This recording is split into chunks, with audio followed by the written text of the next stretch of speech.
Os Experientes foi uma série bem legal para mim, porque foi a primeira coisa que eu fiz na TV assinada por mim. Eu tinha feito já 2 novelas antes e muitas colaborações em séries, mas sempre como colaborador.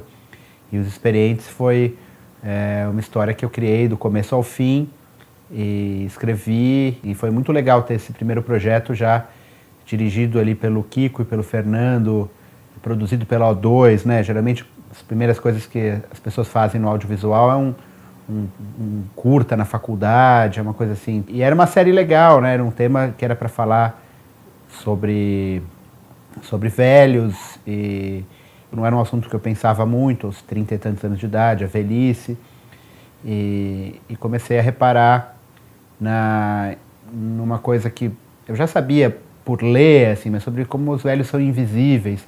Na época que eu estava pensando numa história, eu fui numa festa e tinha um vô de uma pessoa lá, e eu vi que as pessoas vinham dar oi e pulavam o cara.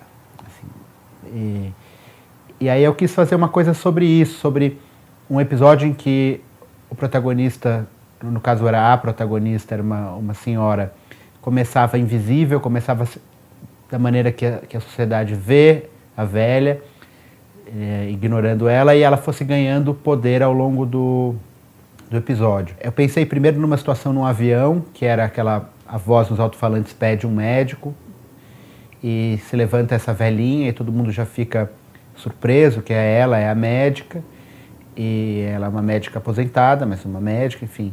E no final, no fundo do avião, estava também um senhor passando mal, e ela percebe que esse cara que está passando mal é o cara que torturou ela quando ela foi presa na ditadura, e era o embate dela tendo que salvar a vida desse cara ou não. E aí eu mudei um pouco a história e fiz uma situação num assalto a banco, que os caras fazem reféns, um bandido só no final faz reféns, e ela, essa velhinha que começa super frágil, vai ganhando poder, e a gente depois descobre que ela assaltou um banco na ditadura, e ela meio que vira a pessoa que resolve toda a situação no banco.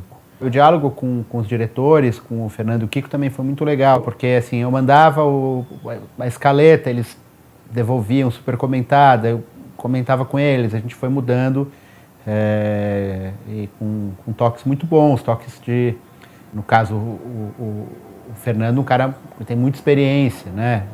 Tem muito mais experiência que eu no audiovisual, então era muito luxuoso ter esse feedback.